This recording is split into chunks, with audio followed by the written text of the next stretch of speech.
제73화 징기스칸의 후손들이 몰락한 이유는 무엇일까? 징기스칸이 출현한 이후 몽골족은 한 세기도 안 되는 기간 동안 아시아, 중동, 유럽의 수많은 나라들을 무너뜨리고 유럽과 아시아 대륙이 과반을 아우르는 사상 최대의 대제국을 건설하였습니다. 몽골 변방의 소수 유목민 출신인 징기스칸은 65년의 생애를 보내면서 어린 시절을 빼고는 46년을 전쟁터에서 살았습니다.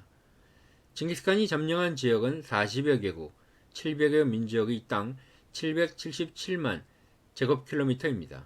현재의 지도로 살펴보면 나라 수 30개국에 인구 30억이 훨씬 넘고 있습니다. 거리로 치면 만주에서 카스피해까지의 동서 5,000km, 바이칼 호수에서 중국 양자강까지의 남북 1,500km입니다.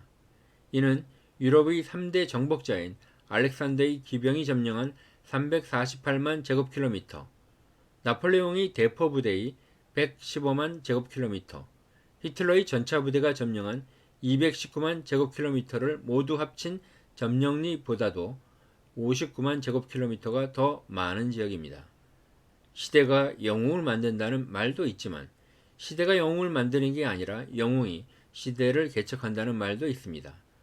난세는 영웅을 필요로 하고 영웅이 새로운 세상을 개척하는 것은 역사의 정해진 숙명이라고 할 수 있을 것입니다. 징기스칸은 태어날 때부터 고난의 운명을 타고났으며 그에게 닥친 고난과 역경을 헤쳐나가면서 스스로의 힘을 길러 몽골 제국 시대를 개척해 나갔다고 볼 수 있습니다. 몽골 제국의 탁월한 능력은 모두 병력이 기병이며 모든 주민이 전사라는 사실에서 출발합니다. 유목성 안에서 체득한 고유한 승마술과 승마 중에도 전투를 가능하게 해주는 발걸이인 등자의 보유는 육상 전투에서 압도적인 힘의 우위를 창출해낼 수 있었습니다. 등자가 없던 로마의 기병은 정찰과 추격은 가능하여도 전투 시에는 말에서 내려 싸워야 했습니다. 몽골군은 상대보다 양적인 열세에 처했으면서도 탁월한 기동성과 기습 전략을 활용하여 다수의 상대를 물리쳤던 것이 사실입니다. 유목문화인 몽골이 세계를 정복할 수 있는 성공 요인으로는 다음과 같은 점이 널리 알려져 있습니다. 첫째, 속도전에서의 우위입니다. 몽골군이 세계를 정복한 무기는 말탄 푸른 늑대 군대와 그 군대의 기동성과 속도입니다. 경량화된 기병을 이용하였고 불필요한 소유를 제거하였습니다. 가벼운 갑옷과 무기 경량화, 육포를 통한 보급이 필요 없는 군대로 거듭난 것입니다. 반달형의 칼과 멀리 날아가는 화살촉으로 70km의 갑옷과 성벽을 믿는 상대를 질풍노도로 정복하였습니다. 둘째, 정보화 마인드입니다. 적의 군대까지 아군으로 끌어들여 아웃소싱하였고 정복지의 문화와 종교에는 불개입함으로써 상대의 하층부는 그대로 두고 상층부만 정복하였습니다. 기술 패권을 장악하여 공성전에 필요한 무기를 개발하고 경량화해 나갔습니다. 이들에게 외지인은 정보의 통로였고 역참제를 통하여 정보의 유통 속도를 가속화시켰습니다. 마르코 폴로는 동방견문록에서 북경에서 여러 지방으로 통하는 길이 많이 있는데 그 중에 주요한 큰 길가에는 어느 곳이나 40km 내지 48km마다 여행자를 위한 숙박시설과 역을 마련해 놓았다.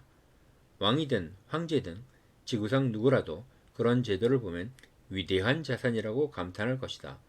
라고 높이 평가했습니다. 대체 능력에 기초한 인재 활용이었습니다. 징기스칸 이전에는 뿌리 깊은 서열 계승에 의하여 임무가 맡겨지는 경우가 대부분이었습니다.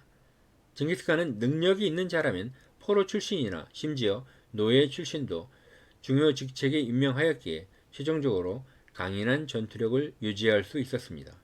넷째, 몽골인 상호간이 높은 공동체 정신입니다. 안다와 네케르로 요약되는 평생 동지의 단단한 결속력을 활용하면서 천호제의 기초단위인 10명의 아르밧은 죽음도 함께하는 사이로 평생 함께하도록 배치하였습니다. 예크 자사크를 통한 법치를 실현하였고 개인 약탈을 금지한 공동분배제로 공동체 정신을 함양하는 등 당대의 다른 국가들에서는 찾아보기 힘든 가치를 구현하였습니다. 하지만 몽골 제국은 성립 후 160여 년, 징기스칸이 죽은 후 140여 년 만에 멸망하였습니다. 그들은 중원에서 쫓겨나서 조상들이 살았던 몽골 초원에서 양을 치고 말을 기르던 곳으로 되돌아왔습니다. 그러면 몽골 제국이 쇠퇴한 결정적인 요인은 무엇일까요? 첫째는 테크노 헤게모니의 상실입니다. 이는 시대의 트렌드를 쫓는 데 실패했다는 의미입니다. 몽골이 속도의 숭배자가 되어 말과 일체화되고 최첨단 활로 무장했으나 총의 등장과 성능을 감지하지 못하였습니다. 국제사회에 영원한 승자도 영원한 패자도 없다는 평범한 진리에 무심하였습니다. 성취감에 빠져서 새로운 변화에 둔감하게 되는 순간 이미 쇠퇴의 길로 접어든 것입니다. 몽골군은 김화병 이후에 대비한 군사 혁신 노력이 없었습니다. 몽골 김화병의 활과 칼은 머스킷에 밀리게 되었습니다. 총은 원래 대포에서 출발하였지만 손으로 쏠 수 있도록 소형화되었습니다. 초기의 총이 우스꽝스럽긴 하여도 총의 등장은 몽골 제국이 붕괴를 알리는 신호탄이 되었습니다. 몽골군의 기동성을 상징하는 말들은 적의 총탄에 맞아 쓰러져서가 아니라 말들이 처음 듣는 총소리에 놀라 겁을 집어먹고 병사들의 지시에 따르지 않고 제멋대로 도망을 친 것입니다. 말들은 화포 소리의 움직임 자체가 약화되지 않을 수 없었던 것입니다. 화약 무기는 기병대의 위력을 크게 약화시킴으로써 말의 힘에 의존하던 몽골 제국은 총에 의하여 밀리게 되었습니다. 총포는 이후 유럽에 테크노 헤게모니를 가져다 주었고 유럽은 총포를 이용하여 동양과 아프리카를 마음대로 유린할 수 있는 힘을 가지게 되었습니다. 몽골이 현실에 안주하여 다른 나라에 앞서 총과 화약을 신무기로 받아들이지 못한 상태에서 고인물처럼 썩어감으로써 새로운 세력에게 길을 내주게 되었습니다. 둘째는 소모적인 후계자 경쟁이었습니다. 칸이 자리를 둘러싼 몽골 지배계층 간의 알력 다툼과 피지배계층의 조직적인 저항이 발생하였습니다. 강력한 카리스마를 가진 리더십이 존재하는 동안에는 제국의 정체성은 유지가 되었습니다. 하지만 리더십 교체기마다 후계자들이 어떻게 그 정체성을 유지하는가는 중요한 문제가 되었습니다. 킵차크, 우고타이, 차가타이, 일한국, 상호간의 견제와 고려를 포함한 동북아시아, 인도, 이집트, 동유럽 등지에서 발생하는 대몽 항쟁은 그들의 군사력을 약화시키고 영향력을 감소시켰습니다. 명나라, 맘루크, 비잔틴, 술탄 등의 국가는 비슷한 시기에 등장하여 몽골 국가들을 분열시켜 나갔습니다.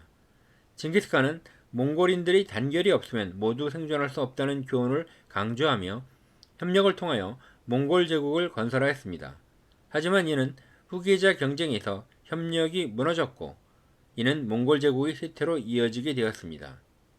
셋째는 유목민으로서의 정체성 상실이었습니다.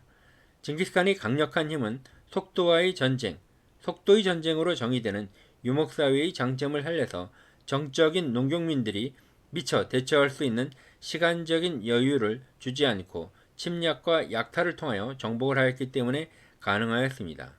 징기스칸은 유목민족 내부에서 폭발하는 에너지를 외부의 주변 농경민족에게로 돌렸기 때문에 단기간에 광범위한 정복전쟁이 가능하였던 것입니다. 하지만 몽골족이 정착하면서 그러한 에너지는 사라졌습니다. 내 자손들이 비단옷을 입고 벽돌집에서 지내는 날, 내 제국이 멸망할 것이다. 생전에 징기스칸은 후손들에게 이처럼 경고하였지만 후대의 지도자들은 이 충고를 되새기지 못하였습니다. 소수의 몽골 민족들은 다수의 피정복민들을 지배하기 위하여 정착하기 시작하였고 안주하기 시작하였습니다. 안주는 지도층의 부패를 가져왔고 패거리가 생기고 내 것을 챙기기 시작하였습니다. 이와 동시에 몽골족의 성공 요인인 속도와 이동성을 상실하였고 강력한 조직체를 형성한 비결인 정보와 공동체 의식, 공정성, 기술 우대의 장점이 점점 사라지게 되었습니다. 넷째, 몽골 제국의 재정 확보의 한계입니다. 몽골 제국의 확장은 정복전쟁에 들어간 비용보다 정복전쟁의 이익이 더 컸기 때문에 유지되면서 세계의 제국이 형성되었습니다. 정복이 한계에 부딪히면서 다음 단계로 문화를 키우거나 바다로 나가 해양 제국으로의 변신을 도모하여야 했습니다. 원나라가 멸망할 무렵 세계는 대항해 시대로 접어들고 있었습니다. 몽골은 실크로드를 중심으로 하는 무역에서 주도권을 잡을 수 있었고 아라비아의 상인들을 우대하였으나 무역의 중심이 해양으로 옮겨감에 따라 내륙 경제는 큰 타격을 입게 되었고 정복에 들어간 비용을 정복 이후 뽑아내지 못하면서 국가 경제가 적자로 돌아서게 되었고 이는 쇠락의 길로 연결되었습니다. 몽골 제국은 창업 초기에 창업 공신들에게 엄청난 지분을 할당하였습니다. 그리고 이송민이나 무역하는 대상들에게 무한한 재산 축적을 허용하다 보니 막상 몽골 정부는 지분을 잃어버렸습니다. 운남의 은 채굴권은 주원장을 비롯한 한족 반란군들이 차지하였고 소금 전매 등 황실의 자금줄이 분산되었으며 각 지방의 세금은 지방 토호들이 차지하게 되었습니다. 방대한 지역을 통치하다 보니 군대도 토호들에게 분산되어 버렸습니다. 명령을 내려도 시행되지 않았습니다. 군대에 필요한 군량과 전비를 충당할 힘을 잃어버렸기 때문입니다. 제국은 군사력과 정보력, 경제력 등을 기반으로 만들어지고 운영됩니다. 몽골이 세계 역사에서 가장 광대한 영토를 가진 제국으로서 성장한 출발점은 막강한 군사력이 기본이었고 당시로서는 첨단 무기로 볼 수 있는 기마술과 활쏘기 능력을 보유하였고 몽골군은 효율적인 시스템을 구축하고 있었습니다. 하지만 정상의 자리에 오른 몽골 제국은 기술 패권의 상실과 도모적인 후계자 경쟁, 유목민으로서의 정체성 상실, 재정 확보의 한계로 제국 성립 후 160년 만에 쇠망의 길로 접어들었습니다. 몽골이 패권이 무너진 이유는 한마디로 정의하여 몽골이 패권을 가능하게 했던 이동에 의한 역동성이 중단되게 된 점에 기인한다고 평가할 수 있습니다.